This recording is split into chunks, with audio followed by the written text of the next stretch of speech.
turabona rero yuko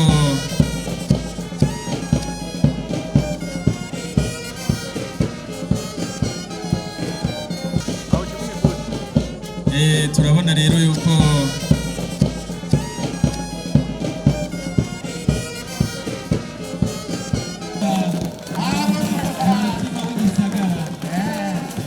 kwigenekerezo rya mbere rusamu ko umwaka utashe Uburundi burifatanya n'amakungu mu guhimbaza umunsi mpuzamakungu wahariwe abakozi n'akazi. Uwo munsi mu Burundi ukaba wahimbaze ku civugo mboneza mu bumenyi ni mu bakarorero mu kugwiza umwimbu.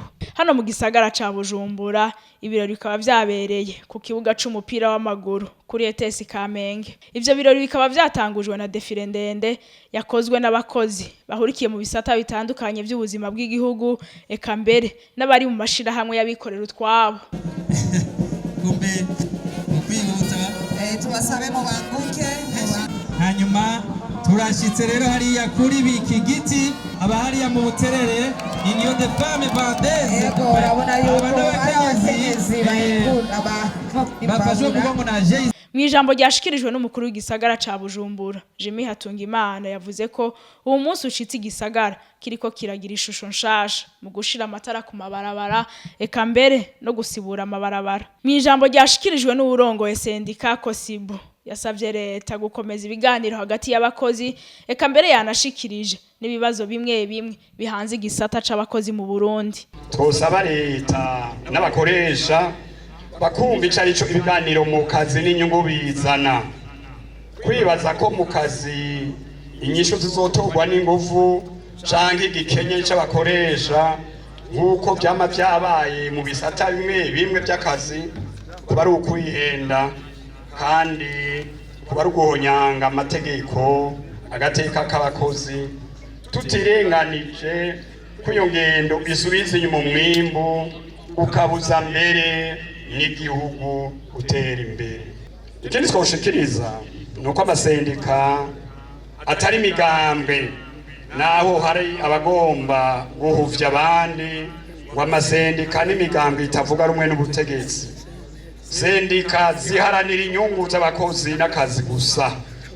Muri uko gushaka guhuvya abakozi canke abarundi uzosanga hari abariko bavuga ko hari amasendika yegamiye umugambwe w'ucanke uriya, mbere ugasanga hariho n'ababa bahagarariye leta bagenda bigisha abakozi babararikira mu masendika bavuga ngo yegamiye leta. Iyo rero dusanze umukoresha kanaka canke userukira leta kanaka ariko arahimiriza abakozi ngo ja muri sendika y'canke iriya, ugasanga niyo rikatanga insiguro za sendika bakwiye kwinjiramwo abariko arahonyanga amategeko. Naho biruko ntitwokwirengagiza gushikiriza ibibazo nyamukuru bihanze abakozi muri iki gihe. Icambere n'ubuzima buzimvye, sagaseseshwa rumuri, ibiciro by'ibintu byose vyangenerwa byaraduze.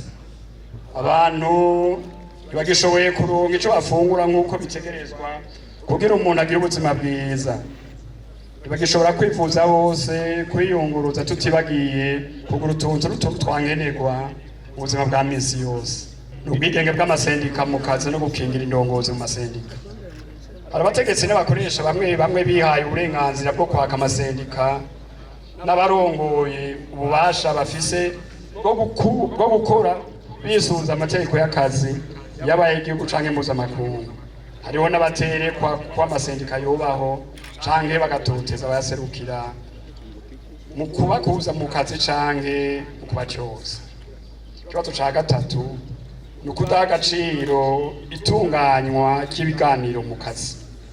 Ingongo zijanye n'akazi zirafatwa abakozi batagishijwe inama. Amasezerano yabaye hagati ya leta n'imirwi y'abakozi agahonyangwa ku mugaragaro.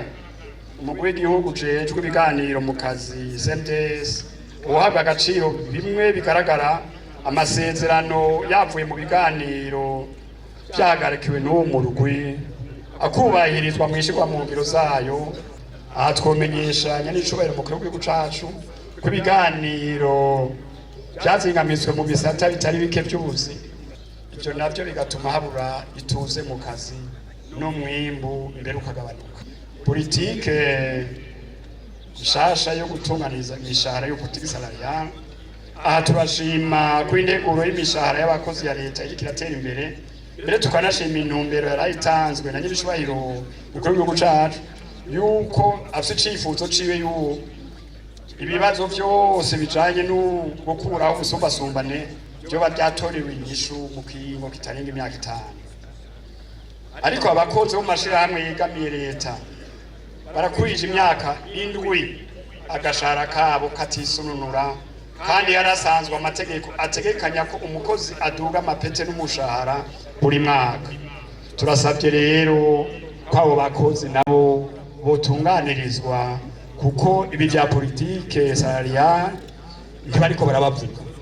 Umugambi wo kuronsa abakukuruke pansiyo ingana n'umushahara bageze imbere yo gukukuruka, turakenguruka cane ingingo yafashwe kugarukira abakukuruke, tukanasaba ko yuko iyo ngingo ababijejwe bobishira mu ngiro vuba.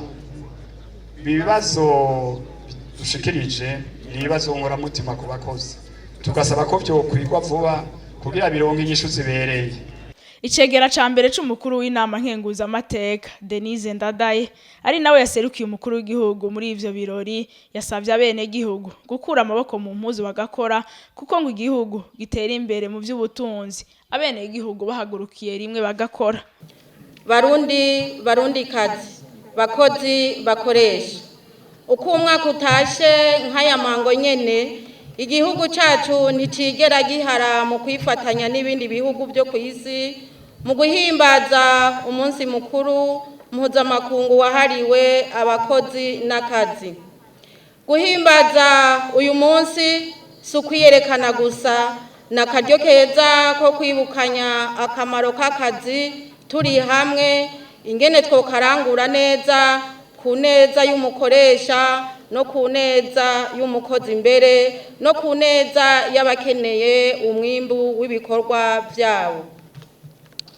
Hani iwacu umunsi mukuru w'abakozi n'akazi tuwuhimbaje twisunze icivugo ngo mboneza mu bumenyi mube akarorero mu kugwiza umwimbu.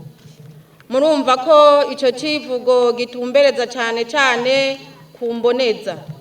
Dushaka ko imboneza ije imbere mu migambi y'iterambere rya bose, kandi igasabwa kubera akarorero keza muri byose abo irongoye.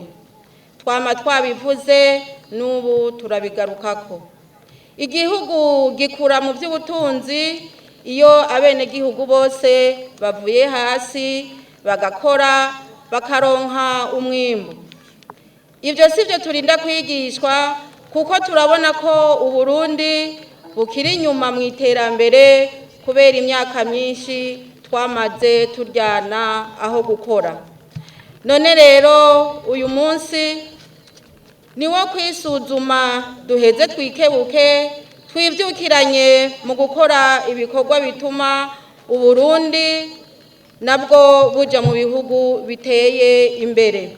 Dushaka igihugu gisa neza, gifise inyubako rusangi, ibisata by'igihugu bikoreramwo n'uburyo bwiza bwo kwiyunguruza, haba uciye mu mazi, ku ndarayi, ku isi ndetse no mu kirere. Ibyo byose kugira tubishikeko nuko dukora, umunwa ukaronka ico ufungura, umufuko nawo ukaronka amafeza yo kwikenura mu byo dukeneye. Mugabo mere nka babandi ushiki wabo ukaramutse uti muduhe, nabo bakishura ngo kuvyuzanye. Igihugu kizokwibuka kuvyo uzanye. Ni muri iyo ntumbero twiyemeje kwama tuja inama n'ingingo kugira kuvyo igihugu kironse gihe agahimbaza musi uwo vyateye amabavu. Ni naco catumye twese tuja inama mu kurabira hamwe ingene umukozi yoberwa n'ingero koko muri wa mugambi wo gutunganya ibijanye n'impembo y'umukozi w'igihugu. Ibisata byose by'igihugu bizoza birerekana aho bigejeje isemo uko umwaka utashe, umwenegihugu nawe tukaza turasuzuma aho agejeje isemo mu ntumbero yo kumwereka urugero rusigaye kugira atere imbere. Duhamagariye abenegihugu bose kuvavanura n'ingeso mbi yo gushaka kwinegura ngo nta mashuri bize, ngo none nta ruhara bafise mu nzira y'iterambere turimo. Bamenye yuko ku migambi y'iterambere turiko turarangura no muyo twimirije uruhara rwabo ni ntangere. Mu batize amashuri menshi harimwo abarimyi, harimwo abubatsi, ababumvyi n'abacuzi, ndetse n'iyindi myuga ituma umwimbu ugwira tukaronka ico dushora.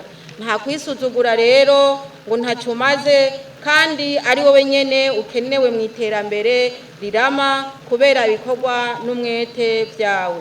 Uno munsi mukuru wahariwe abakozi ubizirikane, kandi umwe wese afata ingingo zo kudasigara inyuma mu bikorwa vy'iterambere. Turifurije kandi umunsi mukuru mwiza abakozi bose, indongozi n'abo zirongoye, baba abakozi b'igihugu canke abikorera ivyabo, tutibagiye n'abakorera mu bindi bihugu kubera amabanga bashinzwe canke ku giti cabo. Bose bitwa abakozi, kandi iyo bari hose sinkekeranya ko nabo nyene bariko barawuhimbaza. Tubibutse ko uwo munsi mpuzamakungu wahariwe abakozi n'akazi watanguye guhimbazwa mu 1886 mu gihugu ca Leta Zunze Ubumwe za Amerika.